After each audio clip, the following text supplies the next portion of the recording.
Hello everyone. आज हम बात करेंगे टॉपिक की मैकेनिज्म ऑफ ब्रीदिंग। अब ये बहुत इंटरेस्टिंग टॉपिक है, तो बात करते हैं। ठीक है, ब्रीदिंग क्या है? एक कंटिन्यूस प्रोसेस है जो मैं भी कर रही हूँ अभी और आप भी कर रहे हो, ये रुकती तो है नहीं है। तो ब्रीदिंग क्या है? हमारी एक कंटिन्यूस प्रोसेस। और ब्रीदिंग में होता क्या है? ब्रीदिंग मतलब एक बार इनहेल किया और एक बार एक्सहेल कर लिया। तो ब्रीदिंग क्या हमारी एक कंटिन्यूस प्रोसेस है।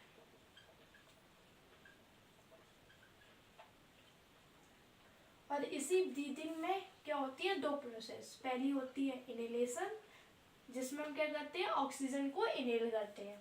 और दूसरी होती है एक्सहेलेशन, जिसमें हम ऑक्सीजन को एक्सहेल आउट करते हैं। क्योंकि बेसिकली हम क्या इनहेल करते हैं? क्या इनहेल करते हैं? Oxygen, sorry. और एक्सहेल क्या करते हैं? CO2।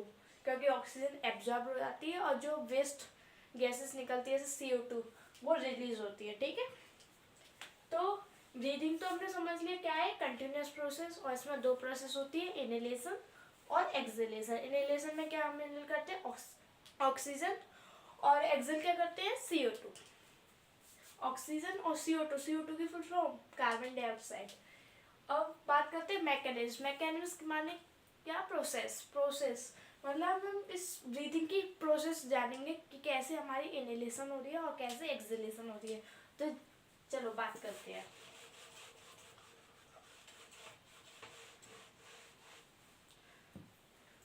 तो मैकेनिज्म ऑफ ब्रीदिंग की प्रोसेस को समझने के लिए हमारे पास क्या होता है? मसल्स होती है हमारे पास, कुछ मसल्स होती है जो इस ब्रीदिंग की प्रोसेस को हेल्प करती है। तो बात करते हैं कौन कौन सी मसल्स होती हैं। पहली मसल होती है हमारे पास, कौन सी होती है? Diaphragm muscle. डायफ्राम मसल्स का शॉर्ट क्या बोलते हैं इसको? Phrenic muscle.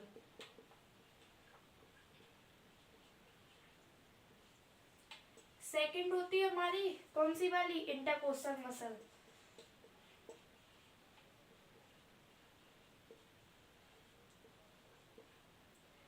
अब ये जो इंटरकोस्टल मसल है ये दो टाइप की होती है।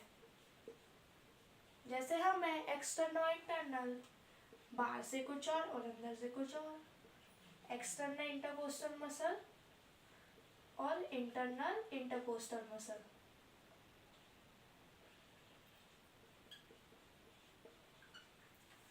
तीसरी होती है हमारे पास एब्डोमिनल मसल।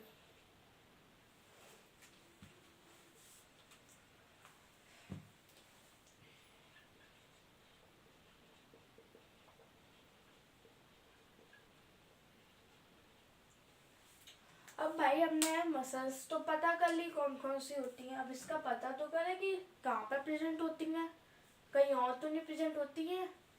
तो ये जो डायफ्राम वाली मसल है कहाँ पर प्रेजेंट होती है? लंग्स के नीचे। जैसे ये हमारी ट्रैकिया है, ये डिवाइड हो गई प्राइमरी ब्रोंकाई में, और ये मैंने बना लिया राइट लंग और ये बना लिया लेफ्ट लंग। तो इसी के नीचे हमारी क्या प्रेजेंट होती है? Diaphragm muscle. ये लाइन नहीं है, डायफ्राम मसल मतलब पूरा कवर करती है नीचे से लंग्स को। अब हम बात करते हैं इंटरकोस्टल मसल्स का प्रेजेंट होती है। ये जो लंग्स होती है इसको सराउंड करती है हमारी रिप्स के जैसे जेल होता है।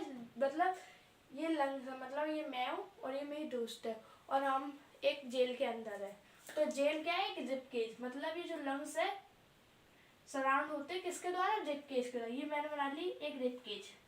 अब इसी के बीच में हमारी क्या प्रेजेंट होती है? Intercostal muscles. तो पहले इंटरनल, क्योंकि इंटरनल माने अंदर, तो इंटरनल वाली ये हो गई। और इसी के ऊपर कौन से आ जाएगी? एक्सटर्नल। एक्सटर्नल माने बाहर। ऐसे कवर होती है हमारी ये इंटरकोस्टल मसल्स। कहाँ पर प्रेजेंट होती है? रिप्स के बीच में। और तीसरी होती है एब्डोमिनल मसल्स, जो कहाँ पे होती है? एब्डोमिनल वाले पार्ट में। ये तो पता है थोरेसिक चैम्बर क्या होता है? थोरेसिक चैम्बर मतलब जहाँ पर हमारा लंग्स प्रेजेंट, मतलब ये ऊपर वाला चैम्बर क्या बोलते हैं? Thoracic chamber. और डायफ्राम के नीचे जो जितना भी होता है उसको क्या बोलते हैं? Abdominal chamber. तो ये जो एब्डोमिनल चैम्बर के अंदर ही क्या प्रेजेंट होती है? हमारी एब्डोमिनल मसल्स, जो स्टोमक वाली मसल्स होती है उसी को हम क्या बोलते हैं? Abdominal muscle. तो हमने मसल्स की बात कर ली।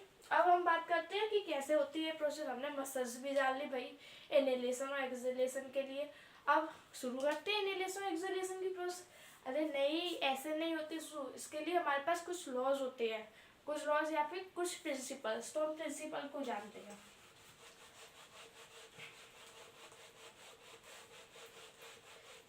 ये मेरा बोर्ड का डस्टर बहुत खराब हो गया है।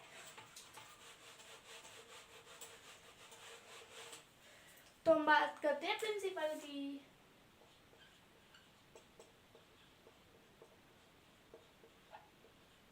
तो दो प्रिंसिपल है। पहला प्रिंसिपल क्या है? एयर। एयर ही तो इनहेल और एक्सहेल कर रहे हैं हम, मतलब गैसेस ही ना। तो हम बात करते हैं गैसेस। जो गैसेस का हम क्या डिफाइन करते हैं? कंसंट्रेशन या पार्शियल प्रेशर। गैसेस का हम क्या डिफाइन करते हैं? Partial pressure. तो जो हमारी एयर है, एयर में ऑक्सीजन और कार्बन डाइऑक्साइड बेसिकली। जो एयर है हमारी फ्लो करती है from high partial pressure PP to low PP. PP माने पार्शियल प्रेशर। अब जो हमारी एयर है हाई टू लो फ्लो करती है, लो टू हाई नहीं, हाई टू लो। ओके, तो इस पार्शियल प्रेशर को समझते हैं ये क्या होती है। पार्शियल प्रेशर क्या है? जैसे बहुत सारी गैसेस है, उसमें हम ऑक्सीजन का प्रेशर मतलब पता लगाना है, तो उसी ऑक्सीजन के प्रेशर को हम क्या बोलते हैं? Partial pressure of oxygen. जैसे बहुत सारी गैसेस है, ऑक्सीजन, नाइट्रोजन, कार्बन डाइऑक्साइड, बहुत सारी अनअवेलेबल। तो उसमें से हमें ऑक्सीजन का प्रेशर निकालना है, तो उसी ऑक्सीजन के प्रेशर को हम क्या बोलते हैं? Partial pressure. तो pressure of individual gas in the mixture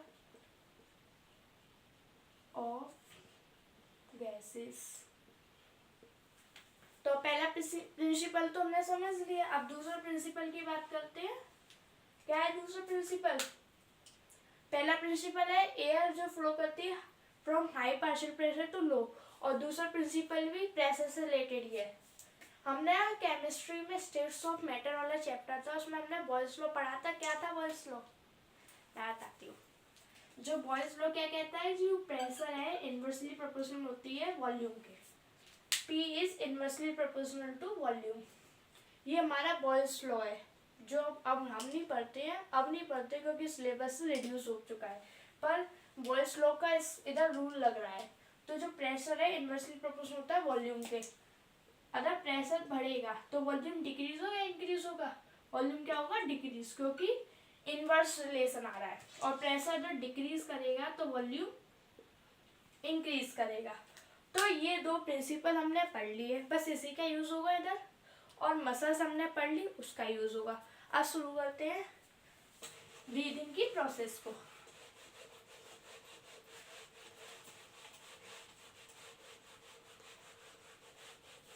तो भाई ब्रीदिंग की प्रोसेस के लिए दो प्रोसेस होती है ना ब्रीदिंग के अंदर, इनहेलेशन और एक्सहेलेशन। कौन सी प्रोसेस कर रहे हैं? Inhalation, exhalation. इनहेलेशन करते हैं कि एक्सहेलेशन उसका उल्टा है। तो हम बात करते हैं इनहेलेशन। इनहेलेशन में भी दो टाइप की inhalation, normal inhalation, forced inhalation. जो अभी मैं कर रही हूँ नॉर्मल, मतलब इनहेल के एक्सहेल के आपको कुछ पता नहीं चल रहा कि मैं इनहेल कर रही हूँ एक्सहेल कर रही हूँ। पर फोर्स्ड इनहेलेशन में क्या होता है? अनुलोम विलोम करते हैं हम, तो उसमें हम फोर्स्ड इनहेलेशन लेते हैं और फोर्स्ड एक्सहेलेशन, तो वो होती है हमारी फोर्स्ड इनहेलेशन। तो अभी हम नॉर्मल की बात कर रहे हैं। इसमें नॉर्मल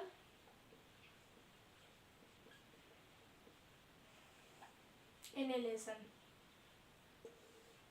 अब नॉर्मल इनहेलेशन माने मतलब एयर ऑक्सीजन को हमें अंदर लाना है अपनी बॉडी के अंदर। तो अपनी बॉडी के अंदर लाना है, तो हमने भी पढ़ा था कि जो प्रेशर है हाई टू लो जाता है, तो बॉडी के अंदर हमारा क्या कैसा होना चाहिए? प्रेशर लो होना चाहिए, क्योंकि तभी तो एयर जो है वो अंदर आएगी। तो इतना तो हमें पता चल गया कि इनहेलेशन की प्रोसेस के लिए बॉडी के अंदर का जो प्रेशर होता है वो लो होगा ऑक्सीजन का, और जो बाहर का है वो हाई होगा। पर बाहर का तो प्रेशर भाई फिक्स रहता है, उसको तो ही ना हम चेंज कर सकते। तो हमें अपनी अंदर की बॉडी का प्रेशर चेंज करना होगा, और उस प्रेशर को चेंज करने के लिए क्या करेंगे? बताया था अभी सेकंड प्रिंसिपल बॉयल्स लॉ। तो बॉयल्स लॉ क्या कहता है? Pressure is inversely proportional to volume. तो बाहर का तो चेंज नहीं कर सकते, अंदर का चेंज करते हैं। तो अंदर का कैसे चेंज करेंगे, क्योंकि जो बाहर अंदर का प्रेशर क्या है, कम है, तो कम अंदर के प्रेशर को कम करने के लिए हम क्या करेंगे, वॉल्यूम को इंक्रीज कर देंगे। तो नॉर्मलाइजेशन की प्रोसेस करते हैं। नॉर्मलाइजेशन की प्रोसेस में क्या होगा, प्रेशर आउटसाइड मतलब बाहर का pressure should be more compare to pressure inside, मतलब अंदर का प्रेशर। इनसाइड के क्या होगा, बाहर का प्रेशर ज़्यादा होगा इनसाइड के प्रेशर के कंपैरिजन में, ठीक है। तो बाहर का प्रेशर तो भाई फिक्स रहेगा, उसको हम नहीं चेंज कर सकते, चाहे कुछ भी आ जाए, ये क्या रहेगा, फिक्स। तो अंदर का प्रेशर हमें क्या करना है, कम करना है। तो अंदर के प्रेशर को कम करने के लिए हम क्या करेंगे, वॉल्यूम को क्या करेंगे, इंक्रीज या डिक्रीज। अंदर के प्रेशर को कम करने के लिए वॉल्यूम को इंक्रीज करेंगे। तो P inside will be decreased by increasing the volume। अब वॉल्यूम को इंक्रीज करने के लिए मैंने मसल्स बताई थी, तो वही मसल्स का यूज होगा। तो volume should be increased by दो मसल्स। पहली थी डायफ्राम और दूसरी थी भाई इंटरकोस्टल मसल।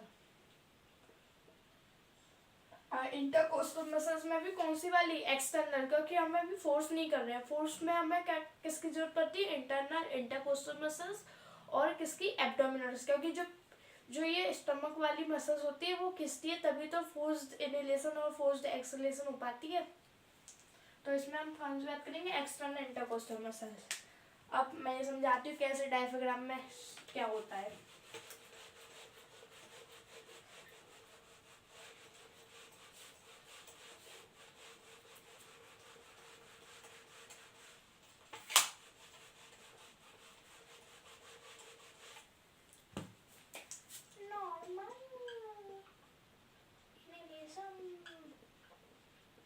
कौन कौन सी दो मसल्स बताई थी, डायफ्राम और एक्सटर्नल इंटरकोस्टल मसल। बात करते हैं डायफ्राम की मसल्स में क्या चेंजेस होते हैं।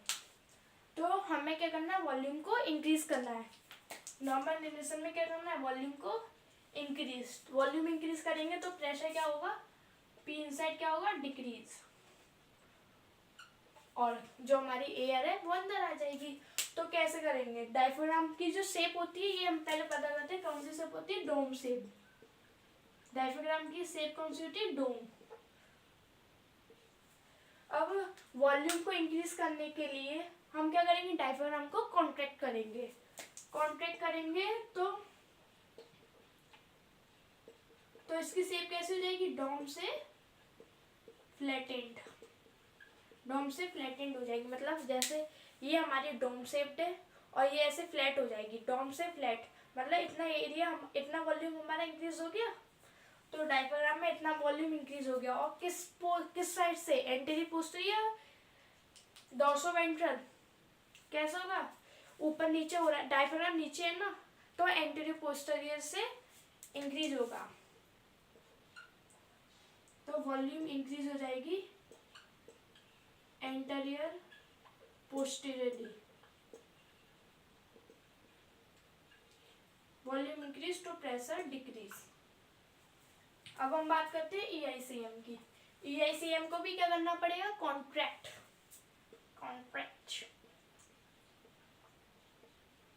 EICM को कॉन्ट्रैक्ट करेंगे तो क्या होगा, ये जो रिब्स है हमारी अपवर्ड और थोड़ी सी ऊपर आ जाएगी।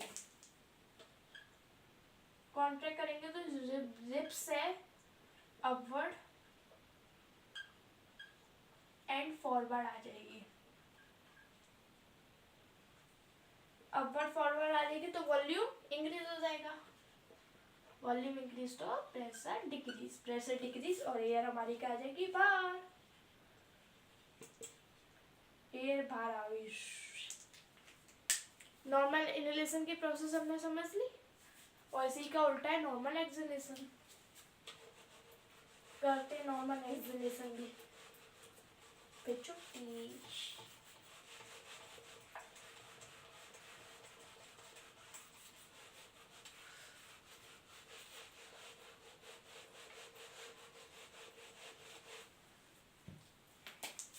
Normal exhalation. अब नॉर्मल एक्सहेलेशन की प्रोसेस के लिए क्या करना पड़ेगा, प्रेशर को बाहर निकालनी ना, कार्बन डाइऑक्साइड है ना बाहर निकालनी है ना, तो बाहर निकालने के लिए अंदर का प्रेशर ज़्यादा करना पड़ेगा और बाहर का कम, तभी तो हाइट हो जाएगी। तो नॉर्मल एक्सहेलेशन की प्रोसेस के लिए P inside should be more compared to P outside। भाई वही रूल, आउटसाइड का प्रेशर तो क्या रहेगा फिक्स, जो कितना है 159 या 195 है, सोच के बताना कितना है। तो P आउटसाइड क्या रहेगा फिक्स, P आउटसाइड को हमने कर दिया फिक्स और P इनसाइड को ज़्यादा करने के लिए हम क्या करेंगे, वॉल्यूम को डिक्रीज। तो P inside will be more by decreasing the volume। और वॉल्यूम को डिक्रीज करने के लिए हमारे पास दो मसल्स फिर है, कौन कौन सी, दो ही है, नॉर्मल में तो दो यूज होती है, डायफ्राम और एक्सटर्नल इंटरकोस्टल मसल। अब इनहेलेशन में तो हमने क्या कराया था, कॉन्ट्रैक्ट, और एक्सहेलेशन में क्या है, रिलैक्स। तो डायफ्राम की जो शेप थी कैसे हो जाएगी, रिलैक्स, डायफ्राम क्या करेगा, रिलैक्स, रिलैक्स में उसकी शेप कैसे हो जाएगी, फ्लैट से डोम। जैसे ये फ्लैट है, फ्लैट से डोम, तो इतना जो वॉल्यूम है कम हो गया, और वॉल्यूम कम तो प्रेशर ज़्यादा, प्रेशर ज़्यादा तो एयर बाहर आ जाएगी। और ये कैसे हो रहा है diaphragm, anterior posteriorly, anterior posterior, anterior posterior माने ऊपर नीचे। और एक्सटर्नल इंटरकोस्टल मसल्स ये भी कॉन्ट्रैक्ट हुई थी ना, अब इसको भी रिलैक्स करना पड़ेगा। ये रिलैक्स होगी तो जो हमारी रिब्स थी जो ऊपर और फॉरवर्ड रही थी वो बैक आ जाएगी, रिब्स डाउनवर्ड एंड बैकवर्ड। ये हमारी जो डायफ्राम थी एंटीरियर पोस्टीरियर से डिक्रीज कर रही थी। डायफ्राम में जो मसल, डायफ्राम मसल्स थी वॉल्यूम को एंटीरियर पोस्टीरियर साइड डिक्रीज कर रही थी, पर जो एक्सटर्नल इंटरकोस्टल मसल जो यहाँ पर प्रेजेंट है वो डिक्रीज कर रही है डोर्सो वेंट्रली, डोर्सो पीछे की साइड, वेंट्रल आगे की साइड। वेंट्रल वरमाला, वरमाला आगे से पहनाते ना, तो वेंट्रल वी से वेंट्रल, वी से वरमाला, याद रखना। तो ये रिब्स से वॉल्यूम डिक्रीज हो जाएगी, डोर्सो वेंट्रल, वॉल्यूम डिक्रीज तो प्रेशर इंक्रीज और एयर हमारी बाहर आ जाएगी। तो समझ आ गया नॉर्मल इनहेलेशन और नॉर्मल एक्सहेलेशन में। तो आज के लिए इतना ही, thank you very much, bye bye.